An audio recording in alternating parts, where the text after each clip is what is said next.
다시 한번 남자부 플레이오프로 가서 KB손해보험과 대한항공의 대결. KB손해보험이 가져가긴 가져갔지만 호락호락 녹록치 않은 경기였다. 2차전은 그럼 어떻게 보세요? 대한항공 하기 나름이다.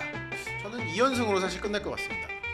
자, 그렇습니다. 과연 2차전에서 이 승부가 끝나게 될지 아니면 3차전까지 가게 될지는 내일 확인하실 수가 있을 것 같습니다.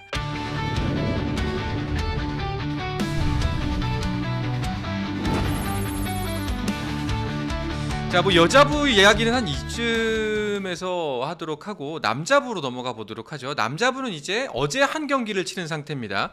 KB손해보험과 대한항공. 자, 승부가 펼쳐졌는데요. 어제 경기 결과 3대1로 KB손해보험이 가져갔고 경민불패는 그대로 이어졌습니다. 뭐 여자부 관계자분들께는 죄송하지만 여자부 두 경기보다 남자부 한 경기가 훨씬 더 재밌었습니다. 정말 치열하고 정말 이게 본배구다. 이것이 배구다. 보여준 경기였던 것 같습니다. 그러니까 저는 이게 뭐 꼭 남자부 경기, 여자부 경기를 나누고 싶진 않습니다. 그런데 이번 시즌 본배구를 좀 보면요, 여자부 1, 2차전은 그냥 너무나 한쪽으로 쏠려서 그러니까 지는 쪽은 어떻게 몸부림도 못 쳐보고 그냥 내 경기를 내줘버리는 상황이었는데 남자부는 플레이오프 1차전부터 1, 2세트는 KB손해보험이 유리하게 끌고 갔는데 3세트에 대한항공이 라인업을 바꾸면서 우리 만만하게 보지마 라고 하면서 경기를 가져갔고 4세트도 비록 대한항공이 지긴 했습니다만 우리 2차전 가서 잘할 수 있는 팀이야, 팬들 기대해주세요 라고 약간 예고하는 듯한 경기력으로 졌습니다. 그래서 89.4%의 가능성을 챔피언 결정전 진출의 가능성을 KB손해보험이 가져갔다고는 하지만 2차전 저는 예단할 수 없을 것 같아요. 대한항공이 충분히 이길 수도 있을 만한 경기력이었다라고 저는 판단합니다. 말씀해주신 대로 사실 대한항공이 좀 1차전 1세트에서는 좀 약간 정규 시즌과 다른 라인업을 내세웠어요. 그동안 유광우 선수가 주로 이제 세터로 많이 나왔었는데 한선수 선수가 다시 선발로 나오고 이제 아웃사이드 히트한 자리에 곽승석 선수가 들어갔었거든요. 곽승석 선수가 시즌 중에는 좀 몸 상태도 좋지 않고 좀 많이 나오지 못했는데 어쨌든 KB가 워낙 서브가 좋은 팀이니까 수비와 리시브에 장점이 있는 곽승석 선수를 넣고 공격력이 좋은 정한영 선수를 뺐었단 말이에요. 결과적으로는 실패로 돌아왔었죠. 그런데 3세트에 유광우 선수와 정한영 선수 그리고 신인 미드블로커도 최준혁 선수가 들어가면서 경기 분위기를 정말 완전히 바꿔놨거든요. 그러니까 대한항공이 정말 벤치에도 다른 팀에 가면 주전으로 뛸 수 있는 좋은 선수들이 많잖아요. 이 뎁스의 힘을 물론 지긴 했지만 보여줬던 것 같습니다. 그러니까 약간 대한항공은 그런 느낌이에요. 이 대한항공 선수단 구성을 A팀, B팀으로 나누면 A팀도 B팀도 V리그에서 경기를 충분히 할 수 있을 만큼의 팀이에요. 그런데 어제 같은 경우는 토미 감독의 플랜 A가 제대로 작동하지 않았을 때 김효경 기자 말대로 플랜 B가 들어갔는데 오히려 플랜 A보다 더 나은 경기력을 보여주면서 야, 대한항공이 정말 대단한 팀이구나 라는 걸 느낄 수 있는 경기를 실제로 보여줬고 최준혁 선수는 신인이에요. 신인인데도 불구하고 뭐 쫄지 않고 과감하게 이동 공격도 치고 또 서브도 적재적소에 잘 넣고 하는 걸 보면서 강팀에서는 이렇게 또 선수를 또 키우는구나 라는 것도 볼 수 있었습니다. 댓글 중에 검은 그림자님이 여기는 WKBL은 안 다루나? 하셨는데 화요일날 저희가 농구 소식 전해드리고 있습니다. WKBL 소식도 화요일날 저희가 말씀을 해드렸고요. 또 BNK의 창단 첫 우승을 다뤘습니다. 자, 그리고 계속해서 댓글 오늘 진짜 확실히 배구 팬 여러분들이 적극적으로 참여를 해주시네요. 라이브에 다들 목이 마르셨던 것 그러니까요. 같아요. 저게 늦게 해서 죄송합니다. 뭐 기자님들은 철쭉 페스타 안 가시나요? 근데 연님이 철쭉 페스타 가서 여기 어때 찍어달라, 맛집 그거 해달라고 하시는데요. 언제든 준비되어 있습니다. 저희도 계획을 좀 하긴 했는데 한번 좀 추진을 해보도록 하겠습니다. 자, 뭐 박하나님은 대한항공 나이 먹었어요. 맞습니다. 그러니까 지금 박하나님께서 대한항공이 나이 먹었다라는 저 한 문장으로 지금의 대한항공을 잘 표현해 주셨는데 대한항공이 지난 시즌까지 4연속 통합 우승을 했던 팀입니다. 그렇죠. 그런데 잘 보시면요, 대한항공은 바뀌지 않아요. 주전이 그냥 그대로입니다. 그러다 보니까 뭔가 팀이 이게 롱런하기 위해서는 저는 주전도 이렇게 조금씩 변화가 있어야 된다라고 생각을 하는데 사실상 이 4시즌 통합 우승의 대한항공은 거의 변화가 없습니다. 그러니까 저는 개인적으로 어떻게 표현을 하냐면 놓쳤다. 그러니까 변화돼야 그러니까 4연속 김현경 기자가 동의할지 모르겠지만 이 4번의 우승을 반으로 나누자면 초반 2번의 통합 우승은 정말 대한항공이 잘해서 우승을 한 거잖아요. 근데 이 뒤에 3번째, 4번째 우승은 어떻게 보면 우승을 당했다라고도 표현을 할 수가 있어요. 그러니까 대한항공 팬들은 우리가 잘해서 우승한 거 아니야라고 하겠지만 다른 팀들 팬들께서는 다른 팀들이 도와줬잖아. 라고 평가를 하실 수도 있는 우승이에요. 그러니까 그러다 보니까 대한항공으로서는 뭔가 이렇게 선수단에 좀 변화를 줄 수 있는 기회를 놓쳤다라고 볼 수 있는데 5번째 시즌, 그러니까 이번 시즌에서는 결국은 확 무너진 거죠. 그러니까 저는 정지석 선수가 앞전에도 말씀드렸지만 좀 시즌 초반에 부상을 당했던 게 최악의, 그러니까 6라운드 지금 현 상황까지도 정지석 선수가 반등하지 못하는 것이 이번 시즌 굉장히 뼈아프다고 보고 한선수 선수, 곽승석 선수, 유광우 선수, 김규민 선수 다 이제 나이가 30대 중반, 40대가 됐잖아요. 네. 그러다 보니까 대한항공은 이번 시즌의 결과와 관계없이 댓글에도 있었습니다. 제가 어떤 분이 적어주셨는지는 못 봤는데 대한항공은 토미와 이별이 거의 확정적이다라는 내용이 있었어요. 대한항공은 토미 감독과의 이별을 포함해서 굉장히 큰 규모의 변화를 준비하고 네. 있는 것 같습니다. 네. 흐애님이 올해 남녀 배구 관중수랑 올해 야구 관중 차이가 많이 날까요? 아쉽게도 이제 배구 같은 경우에는 경기장 규모가 크진 않기 때문에 사실 관중 숫자로는 사실 야구나 축구 같은 종목하고 좀 비교하기는 좀 아쉽죠. 그러니까 배구장은요 평균적으로 그러니까 흥국생명의 홈 경기장인 삼산이 제일 큽니다. 네. 6천석. 근데 이게 다른 경기장이 한 2배 정도 돼요. 다른 경기장은 일반적으로 한 3천석 정도 그렇죠. 된다라고 보시면 되는데 야구장이 얼마나 큽니까? 야구장은 2만.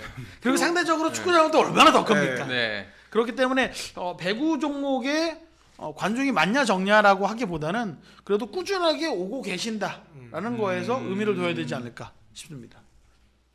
그래도 배구는 관중이 나쁜 편은 아닌 것 같아요. 솔직히. 그러니까 관중석이 어느 정도 차 있는 비율로 보았을 때는 네. 그래도 꽤 많이 사실 성장한 건 사실이거든요. 농구보다 낫습니다. 네, 솔직히 말씀드리면 농구보단 낫습니다. 그 오해원 선배나 제가 처음에 이제 배구 취재할 때 남녀부 경기를 같이 하던 시절에 5시에 여자부 경기를 했거든요. 맞아요. 그때는 300명, 400명. 이것도 구단 직원이 정확하게 카운트한 게 아니라 요 정도만 눈대중으로 봅니다. 350명 하시죠. 이런 진짜? 시절이었거든요. 요만큼이 한 네. 100명 이런 식으로. 네. 그러니까 이게 김혁균 기자 얘기해 준 것처럼 장충체육관을 예를 들겠습니다. 장충체육관은요. 과거에 여자부 5시 남자부 7시 경기할 때는 여자부 경기에는 인근 장충단 공원에 계시던 어르신들이 공짜표 받아와서 무료 입장하셔서 보시던 경기였어요. 그렇기 때문에 지금 여자부 경기를 생각하시면 그게 말이 되냐라고 하시겠지만 저랑 김효균 기자가 배구를 거의 처음 봤던 한 몇 년 전, 한 15년 전만 그렇죠. 하더라도 위상이 남자부 여자부 굉장히 차이가 컸다. 근데 지금 이제 대등하고 오히려 여자부가 더 높아진다고 볼 수 있는데 저는 지금이 그래도 굉장히 한국 배구가 많이 성장했다. 우리 또 배구 팬들도 많이 유입되셨잖아요. 그렇죠. 저희 방송만 보더라도 배구 좋아하시는 분들이 굉장히 많잖아요. 맞아요. 그래서 굉장히 고무적이다. 다음 시즌에 또 더 잘하길 바란다라는 마음입니다. 이 와중에 블루진님께서 그렇습니다. 슈퍼챗을 박수 한번. 지금 거의 배구 방송 최초 아닌가요? 블루진님께서 슈퍼챗 2,000원 보내주셨습니다. 감사합니다. 안녕하세요. 결과가 어떻게 되든 토미 틸리 감독과 헤어지는 분위기군요. 마무리를 좋게 했으면 바랍니다. 그렇죠? 네. 저희가 사실 이 소식을 제일 처음 전해드린 것 같아요. 사실 토미 감독과 대한항공의 이제 사실상 결별이 확정적이다. 그러니까 왜냐면 이 헤어지는 분위기라는 게 팀이 감독에게 원하는 기대치가 있고 감독이 이 팀에서 끌어낼 수 있는 기대치라는 게 있잖아요. 근데 토미 감독과 대한항공 팀이 서로에게 원했던 기대치가 지난 시즌이 어떻게 보면 가장 피크였던 거죠. 다 채웠고. 네. 예. 그러다 보니까 이번 시즌에 대한항공과 토미 감독의 목표는 유지였는데 유지가 안 됐으니까 대한항공도 토미 감독도 이제는 우리가 헤어질 시간이다라는 걸 서로가 아무래도 본능적으로 약간 직감하고 있는 듯합니다. 네. 사실 외국인 지도자들이 오면 우리 지도자들이랑 좀 훈련 방식이나 좀 패턴이 다르잖아요. 그래서 그게 이제 어떻게 선수들한테 좀 신선한 자극이 되긴 해요. 근데 그게 시간이 지날수록 또 이제 그게 선수들에겐 또 익숙해지고 아 이거 아닌 것 같은데 이런 생각이 들기도 하고 좀 여러 가지 생각이 드는 거죠. 좀 그런 과정들을 지난 4시즌 동안 거쳤다라고 보시면 좋을 것 같습니다. 알겠습니다. 지금 구독자 여러분들 질문 많이 남겨주시고 있는데 저희가 그 마지막에 뭐 MVP나 여러 가지 소식 전하면서 약간 텀이 있는 구간이 있습니다. 그때 질문을 집중적으로 남겨주시면 저희가 방송 말미에 질문은 한꺼번에 이 두 분과 함께 답변을 드리도록 최대한 노력하겠습니다. 이게 좀 정해진 또 분량이 있고 요 소식은 또 소식대로 전하고 또 중간중간 질문을 하다 보니까 흐름이 자꾸 끊기는데 제가 나중에 좀 여러분들 말씀하셨던 질문들은 정리를 해서 놓치지 않고 해보도록 최대한 한번 노력해보도록 하겠습니다. 다시 한번 남자부 플레이오프로 가서 일단은 1차전 정리하자면은 KB손해보험과 대한항공의 대결. KB손해보험이 가져가긴 가져갔지만 뭐 절대 호락호락 녹록치 않은 경기였다. 2차전은 그럼 어떻게 보세요? 2차전은 저는 대한항공 하기 나름이다. 왜냐면 토미 감독이 정말 마지막이라는 생각으로 내가 하고 싶은 배구 할 거야 라고 해서 유광호 세터에 정한용 선발 카드를 꺼낸다면 저는 이거 모른다 라고 하지만 뭔가 대한항공을 상징하는 그림이죠. 한 선수 세터에 곽승석이 다시 아웃사이드 히터에 나온다면 조금 힘들 수 있지 않을까? 왜냐면 곽승석 선수가 이번 시즌에 부상 여파로 너무 많이 쉬었다라는 게 저는 그 1차전에서 보였습니다. 그래서 저는 만약에 제가 토미 감독의 상황이라면 저는 유광호 정한용을 선택해야 되지 않을까? 한 선수가 아니라? 네. 근데 그게 대한항공이라면 정말 힘든 결정입니다. 그렇기 때문에 토미 감독은 경기 시작하기 전까지 굉장히 고민을 할 것 같아요. 저는 2연승으로 사실 끝날 것 같습니다. 1차전이 KB의 장점이 이제 저는 두 가지라고 생각하거든요. 어쨌든 다양한 공격 자원들을 활용하는 이제 황태기 선수와 공격수들의 호흡이고 이제 두 번째가 서브인데요. 사실 1차전에서는 KB의 서브가 굉장히 좀 안 들어갔어요. 나경복 선수가 서브 에이스 2개를 기록했고 아마 전체 3개인가였을 겁니다. 그러니까 좀 비에나 선수, 황태기 선수 좀 서브들이 힘이 들어가고 범실이 많았거든요. 맞아요. 이 서브들이 제대로 들어간다면 사실 대한항공이 힘 대 힘 싸움으로도 KB를 이기기는 좀 쉽지 않을 것 같다. 그래서 한 3대1, 3대2 정도로 아마 KB가 이기지 않을까. 그러니까 1차전도 그렇지만 저는 이번 시즌 굉장히 KB에서 주목해서 보는 부분은 황태기 선수의 얼굴인데요. 네. 황태기 선수 뭐 잘생긴 얼굴이 아니고 황태기 선수가 과거의 경기를 보면 뭔가 억지로 웃고 있다라는 느낌이 좀 있었어요. 근데 이번 시즌의 황태기, 특히 이 챔프전 플레이오프 1차전의 황태기는 너무나 내가 하고 싶은 경기가 잘 풀리고 있기 때문에 그냥 자연스럽게 웃음이 나고 있어요. 4세트 뒤지고 있는 상황에서도 웃고 있더라고요. 웃고 있어요. 네. 그걸 보면서 황태기 선수의 마음가짐이 정말 편하구나. 네. 그러다 보니까 KB가 경기가 이렇게 잘 될 수밖에 없구나라는 게 저는 그 황태기 선수 얼굴에서 느껴지더라고요. 알겠습니다. 내일 펼쳐지게 되죠. 자, 그렇습니다. 과연 2차전에서 이 승부가 끝나게 될지 아니면 3차전까지 가게 될지는 내일 확인하실 수가 있을 것 같습니다.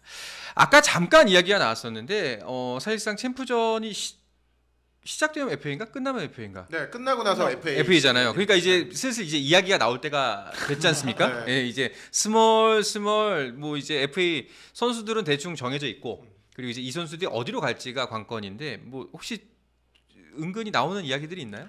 저희가 이제 시크릿 노트에서 전해드렸던 이야기들이 조금씩 네. 기사화가 되고 있더라고요. 근데 여자부 같은 네. 기자들도 막 네. 여자부 같은 경우에는 아직 이제 구체적인 움직임은 없는데 그때 이제 저희가 이다현 선수 얘기 드렸잖아요. 이다현 선수 못지않게 지금 뜨거운 게 아웃사이드 히터 영입전이 좀 또 물밑에서 시작이 됐더라고요. 네. 이번 시즌 끝나고 좋은 아웃사이드 히터 자원들이 좀 많이 나옵니다. 정관장 같은 경우는 이제 표성주 선수가 FA가 되고요. 현대건설은 고예림 선수가 FA가 돼요. 그리고 또 누가 있어? IBK 기업은행 육서영 선수도 FA가 되거든요. 다 이제 주전 선수들이란 말이죠. 근데 이 선수들의 경우에는 좀 원하는 팀들도 있고 또 소속 팀도 원하기 때문에 굉장히 치열한 좀 몸값 싸움이 벌어지지 않을까. 좀 아마 이번 겨울은 정말 여자분은 FA 보는 재미가 좀 있을 것 같습니다. 거기에 플러스 알파로 해외 진출을 도전해 보려는 선수들도 있어요. 그러니까 이게 확정된 그치? 건 아니지만 네. 우물안에 그러니까 우리가 흔히 보통 V리그에 그러니까 한국 선수들은 왜 해외에 가지 않지? 너희들은 우물안의 개구리인가?라고 팬들이 많이 비난을 하셨거든요. 그런데 이제 좀 젊은 선수들이 약간 생각이 깨인 선수들은 실패를 하더라도 내가 해외 리그에 한번 도전해보고 싶다라는 생각들을 조금씩 하는 것 같아요. 그래서 뭐 들리는 얘기로는 제가 뭐 댓글에 보니까 오해영 기자는 다 말씀해드릴 수는 없지만이라는 표현을 쓴다고 하더라고요. 근데 이번에도 다 말씀해드릴 수는 없지만 몇몇 선수, 그러니까 복수입니다. 네. 복수의 선수가 해외 리그를 한번 노크해 보려고 긍정적으로 생각하고 있다고 해요. 그래서 만약에 그 선수들이 예정대로 해외 리그를 간다고 하면 그 여파는 그 폭풍은 FA 시장에 아주 더 활발한 이동으로 이어질 수밖에 없다. 그래서 이번 시즌 비시즌에 굉장히 재밌을 것 같다는 생각입니다. 알겠습니다. 사실 이다현 선수도 팬들이 막 좀 약간 안 좋게 보시는 분들은 지난 시즌에 뭐 말만 해외 간다고 한 거 아니었냐 그렇게 보시는 분들도 있는데 실제로 오퍼도 있었거든요. 1부 리그 팀 같은 경우에는 약간 백업 선수였고 2부 리그 팀도 좀 진지하게 진행을 했었어요. 근데 어쨌든 조건이 안 맞다 보니까 어쩔 수 없이 뭐 저희가 연봉을 1억 아래로 깎으면서 좀 가성비 선수가 됐잖아요. 네. 그렇기 때문에 이번 시즌에는 좀 더 많은 선수가 더 다양한 리그로 진출할 가능성이 열려 있습니다. 그러니까 이게 확실히 다른 거예요. 그러니까 과거의 선배들은 그러니까 조건, 국내 리그 아무래도 더 안락한 건 한국이잖아요. 돈도 많이 주고. 나의 생활에 어려움도 없고 네. 나는 그냥 배구만 하면 되는 게 V리그에서의 상황이니까 그거를 조금 더 선택했다면 좀 젊은 선수들은 좀 도전 의식이 조금 더 있는 것 같아요. 그래서 같은 값이면 남는 걸 선택하는 게 과거였다면 이제는 한번 도전해 볼까? 라는 생각을 한다는 것만으로도 저는 V리그가 많이 발전했구나라고 느끼고 있습니다. 네. 블루진님의 질문이 좋네. 리그 내에서 입지가 있는 선수들이 해외로 가려고 하는 건가요? 당연히 국가대표급 선수가 아니면 사실 오퍼가 없죠. 그러니까 우리나라에서 주전으로 뛰지 못하는 선수는 해외에서도 주전으로 못 뜁니다. 그렇죠. 그렇기 때문에 제가 아까 말씀드린 것처럼 이 해외에 가려는 선수들이 만약에 해외로 간다면 그 빈자리가 구멍이 너무 큽니다. 그러면 FA에서 영입을 해야겠죠. 그러다 보면 이 연쇄 이동이 커질 수밖에 없다. 네. 알겠습니다. 지금 질문들이 몇 개가 올라왔는데 요거 질문들은 제가 좀 다시 한번 질문 시간에 취합을 해서 보내드리던가 혹시나 제가 잊고 못 말씀드리면은 번거로우시더라도 복붙을 해서 채팅에 다시 한번 올려주시면은 제가 꼭 질문 다시 한번 다뤄보도록 하겠습니다. 이제서야 두 번째 이슈로 넘어가 보도록 하겠습니다. 네, 배구. 두 번째 이슈는요, 신영철 감독의 복귀 소식입니다. 자, 이 소식도 사실은 저희 방송 보신 분들 중에서는 방송 저희가 이니셜도 아니었죠. 그냥 힌트만 대충 대고서 이미 눈치챈 분들도 계실 거예요. 예. 그때 한상훈 선수께서 너무 저희를 거의 이제 신영철 감독 이야기까지 하셔가지고 깜짝 놀랐거든요. 사실. 저희가 방송 중에 이름이 나왔던 분이라고 해가지고 저희가 김효경 기자랑 제가 말하기로는 신영철의 시까지는 썼다. 한상훈 아나운서가 시는 썼다라고 표현을 했습니다.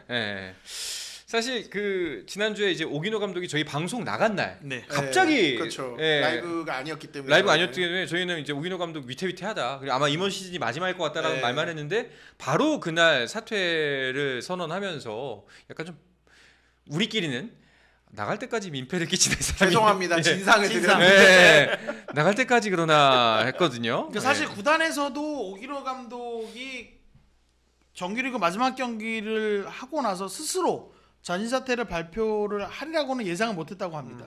그러니까 오기노 감독에게 이번 시즌 구단이 원하는 게 있었는데 사실 그거를 오기노 감독이 못한 거죠. 그러니까 성적이 아니고 다른 의미에서 원했던 수칙을 제시했는데 그걸 넘지 못했죠. 그래서 그거에 대한 이야기는 했대요. 오기노 감독에게. 그래서 뭐 오기노 감독도 나에게도 이제 마지막 순간이 어느 정도는 왔구나라고 느꼈을 텐데 오기노 감독이 그게 구단이 발표하는 게 싫었대요. 내가 마무리 짓더라도 기자들 앞에서 내 스스로 하고 내가 내 입으로 하겠다라는 게 오기노 감독의 선택이었대요. 그러다 보니까 예상치 못하게 정규리그 마지막 경기를 하고 어떻게 보면 사실 그날은 문성민 선수가 그렇죠. 은퇴하는 게 메인이었는데 그렇죠. OK저축은행에서도 예상치 못한 이 오기노 감독의 사태가 나오면서 조금 보통 이럴 때는 이제 우리 구단은 그런 잔칫날에는 그런 소식 안 전하려고 하거든요. 안 하죠. 예. 예. 왜냐면 이게 집중력이 흐트러지니까. 예. 근데 아무래도 OK저축은행이 제가 이제 뒷얘기를 들어보니까 OK저축은행에 지금 보면 단장님이 과거 이제 프로야구에도 계셨고 그렇죠. 그런 경험이 있다 보니까 이번 시즌 성적이 안 나면서 오기로 감독의 후임에 대한 이 감독 선임 작업을 계속 했대요. 그 전에 이미 꾸준히. 그러니까 네. 언제가 될지 모르겠지만 우리가 그 감독을 바꿔야 되는 순간이 온다면 그때 부랴부랴 할 수는 없으니까 누구를 할까를 유럽, 뭐 일본, 국내 이렇게 다양한 지도자를 리스트업 해놓고 이렇게 재고 있었대요. 그래 그런 와중에 오기로 감독이 갑자기 사퇴를 해버리니까 어떻게? 그러니까 오기로 감독이 사퇴하고 나서 신영철 감독 부임이 4일 된 거죠. 4일 만에 그러니까 4일 만에 발표가 됐어요. 네. 그러다 보니까 뭔가 어느 정도 공감대, 그러니까 신영철 감독과 OK저축은행이 공감되는 형성이 되어 있는 상황에서 도장을 찍지 않았다고 하는데 주말에 급히 도장을 찍고 월요일날 아침에 보도자료를 냈다고 합니다. 발표 전까지 기자들이 이제 좀 전화를 많이 드렸다고 하더라고요. 네네. 감독에게도. 그러니까 사실 저도 이야기는 그러니까 오기로 감독이 그렇게 되고 나서 주말에 신영철 감독 아닙니까?라고 전화가 오는데 저도 저희 방송 보세요.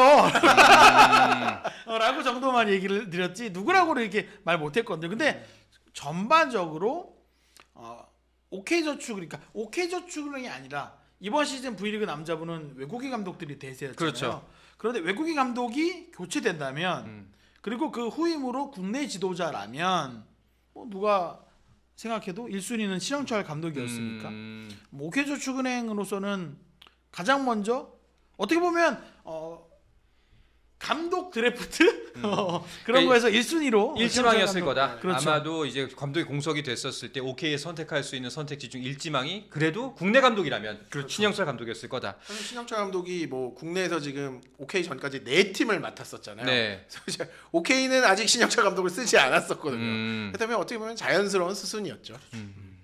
뭐 팬들의 반응이나 좀 기대하는 면들도 분명히 있을 것 같습니다. 아 그렇죠. 일단 별명이 봄 빼고 전도사. 그 별명 제가 붙인 거예요. 아 진짜로? 그 별명 제가 붙인 거예요. 저작권이 여기 있었구나. 10년 넘게 지금 쓰고 있는. 이거 제가 붙인 거예요. 봄 빼고 전도사. 그러니까 왜냐면 맡은 팀마다 다 봄 빼고를 이끌었어요. 근데 제가 신영철 감독님한테 물어봤어요. 봄 빼고 전도사라는 별명 부담스럽지 않으시냐고 했더니 오히려 자랑스럽다. 이게 내가 그동안 내 존재 가치 아니었냐. 네. OK에서도 당연히 내가 봄 빼고 전도사라는 별명을 갖고 있기 때문에 나를 선택했을 것이다. 자기 확실하게. 그러니까 본인 PR의 대표적인. 잠깐만. 벌써 저런 사진 찍은 거야?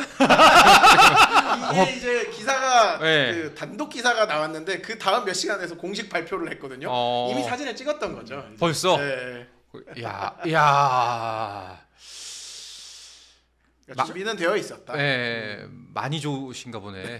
왜냐면 1년을 쉬셨거든요. 근데 네. 신영철 감독이 1년을 쉬면서도 배구인들하고 꾸준히 소통하고 배구 기자들하고도 꾸준히 소통하고 그러니까 본인 스스로 내가 물러났지만 코트 밖에 있는 사람이 아니다라는 걸 계속 어필하셨어요. 네. 그렇기 때문에 주변 사람들한테도 배구인들한테도 계속 신영철이라는 이름이 거론이 됐던 거죠. 질문 중에 보니까 신영철 감독님이 여배팀 지도할 생각도 가지고 있었냐라고 아, 예, 카이카이님이 질문하셨네. 제가 알기로는 약간은 계셨는데 어. 어쨌든 그래도 나는 남자팀이 맞다라고 생각을 하시고 여자팀 쪽에는 뭐 적극적인 그런 계약 진행은 없었고요. 부기님께서 이제 신호진 선수 좀 궁금하다고 하셨잖아요. 네. 왼손잡이 아웃사이드 히터가 사실 국내에선 굉장히 좀 찾기가 힘들었잖아요. 그래서 올 시즌에 이제 아포지 스파이커로 뛰었는데 이 신영철 감독님이 한국전력 시절에 서재덕 선수를 아웃사이드 히터로 썼었거든요. 그래서 이번에 통화를 할 때 말씀하시기를 아마 신호진 선수는 서재덕 선수처럼 쓰지 않을까라고 말씀은 일단 하셨습니다. 알겠습니다. 거기다 이민규 선수에 대한 기대가 굉장히 크시더라고요. 그러니까 내가 세터 아니냐. 아 그렇죠. 저도 이제 통화에서 들었더니 내가 세터 아닙니까? 네. 이민규 충분합니다. 잘할 수 있습니다. 이민규 선수는 저를 만난 게 행운이자 불행입니다. 라는 표현을 썼습니다. 여러 가지 함의가 있네요. 그러니까 불행이라는 거는 네. 나를 만나서 그러니까 시영철 감독이 굉장히 주문이 디테일, 그러니까 세세하게 훈련 지시가 들어가요. 네. 그렇죠. 그렇기 때문에 그 지시를 받아야 되는 훈련을 해야 된다라는 건 그러니까 배구 선수 이민규에겐 불행일 수 있다. 그렇죠. 하지만 그 훈련을 이겨내서 좋은 배구 선수가 될 수 있다라는 건 이민규에겐 행운 아니냐. 그렇죠. 그렇기 때문에 나는 이민규가 불행이자 행운이겠지만 난 자신이 있다라고 말씀하셨습니다. 어쨌든 다음 시즌 좀 이민규, 신호진 두 선수는 굉장히 많이 힘들 겁니다. 훈련이. 그렇죠. 네. 아니, 정말로 그러니까 생각하지 못하시는 것만큼 네. 디테일하게 들어가요. 그러니까 이 김영경 기자 가봤죠. 예전 그 훈련장 가보면 정말로 이 바닥 코트가 상세하게 구분되어 있고 다양한 훈련 장비들이 와 있습니다. 그걸 통해서 그리고 본인이 또 하세요. 본인이 여전히 이렇게 연습도 하시고 훈련도 지시하시면서 외국인 선수들이 보여줍니다. 엄지를 세워요. 감독님 또 컴퓨터 센터 살아있네 이러면서. 네. 알겠습니다. 블루지님께서 신 감독과 애증의 관계인 송이채 다시 만나네요. 과연 송 선수에게 이번 만나면 해피할까요? 사실 이번에 이제 신 감독님의 부임이 결정되면서 가장 이제 관심을 받는 선수가 송이채 선수였거든요. 사실 우리카드 시절에 좀 호통이라면 호통도 많이 듣고 좀 채찍과 당근 정말 송이채 선수에게 많이 가했는데 결국 트레이드를 시켜서 보냈단 말이죠. 근데 이제 또 뭐 절이 싫어서 중이 떠났는데 절이 찾아왔다 뭐 이런 얘기가 그러게 저기 찾아왔네. 이 두 사람의 관계가 다음 시즌을 또 보는 새로운 재미가 될 것 같습니다. 신원철 감독도 송이채 선수 다시 만나는 거에 대해서 굉장히 기대하고 계셨어요. 그래요? 프로지 않습니까? 예, 잘해야겠죠. 그러니까 오케이 팬들 입장에서는 그래서 진짜 신 감독님 오시는 게 많은 기대가 될 것 같아요. 그러니까 저는 당장 가장 기분이 좋을 건 오케이 팬들이다 생각하고요. 그리고 뭐 신원철 감독이 한마디 하셨어요. 송이채도 저 경험해봤잖아요. 라는 한마디를 하셨습니다. 알겠습니다. 자, 이제 이어서 한 주간 선수들의 활약을 짚어보는 내 맘대로 MVP 시간으로 넘어가 보도록 하겠습니다. 플레이오프가 한창 진행 중이니까 플레이오프 MVP로 가야 될 것 같은데 일단은 두 분께서 뽑은 플레이오프에서 가장 멋진 활약을 펼쳤던 두 선수를 뽑아보려고 합니다. 자, 그 전에 제가 말씀드렸던 잠깐 막아뜨는 시간이 바로 이 시간입니다. 지금 두 분의 기자분이 내 맘대로 MVP의 선수들을 발표하고 그 선수들에 대해서 설명을 드리는 동안 여러분들께서는 그간 못했던 질문들을 마구마구 올려주시면 되겠습니다. 그러면은 왜냐면 저희가 지금 생방송이 나가는 시점하고 여러분들이 방송을 보는 시점이 좀 딜레이가 있어요. 그래가지고 질문을 받자마자 바로 이렇게 답변을 해드릴 수 있으면 좋은데 이게 약간 딜레이가 있어서 이거 좀 취합하는 과정이 필요합니다. 그러다 보니까 저희가 먼저 MVP를 발표를 하고 이어서 여러분들의 질의응답으로 넘어가는 점 양해 말씀 부탁드리도록 하겠습니다. 자, 예. 그러면은 먼저 오해원 기자가 주간 MVP, 내 맘대로 MVP 발표를 먼저 해주시겠어요? 저는 사실 남자부 플레이오프는 일방적일 수 있었던 경기, 정규리그로만 보면 일방적일 수 있었다라고 생각하는데요. 저는 대한항공이 러셀 선수가 있었기 때문에 그래도 좀 우리가 2차전 재미있게 볼 수 있는 가능성이 생기지 않았나. KB 손해보험은 공격이면 공격, 수비면 수비 다 잘했어요. 저는 KB 손해보험은 못한 선수가 없었다라고 생각합니다. 그런데 대한항공은 못한 선수 꼽아보자면 한 손가락이 부족합니다. 근데 그 중에서도 저는 러셀 선수가 그나마 1차전에서 31득점 양팀 최다 해주면서 뭐 부족했던 선수들 몫을 나눠서 다 자기가 짊어졌다. 그렇기 때문에 뭐 러셀 선수의 경기력이 2차전에서 유지된다라는 가정 아래 러셀 선수 덕분에 우리가 남자부 2차전도 기대해볼 수 있지 않을까. 그래서 러셀 선수를 저는 플레이오프 남자부 MVP로 뽑아봤습니다. 알겠습니다. 자, 그리고 내 맘대로 MVP 김효경 기자 발표를 해주시죠. 저는 여자부 모마 선수를 선정했습니다. 어쨌든 오늘 경기에서도 결국 모마 선수가 해결을 해주면서 현대건설이 결국 승리를 거뒀고요. 1차전에서는 조금 이제 블로킹을 많이 당하긴 했지만 결국 공격이 마지막에는 항상 모마 선수에게 올 수밖에 없는 상황이거든요. 지난해 챔프전만큼의 위력은 아직 나오지 않고 있지만 모마 선수가 살아난다면 결국 현대건설이 사실 플레이오프 3차전도 가져갈 확률이 높다고 보여지기 때문에 모마 선수를 MVP로 꼽았습니다. 알겠습니다. 스포츠는 플러스 한정의 무대 스포츠는 플러스 인터넷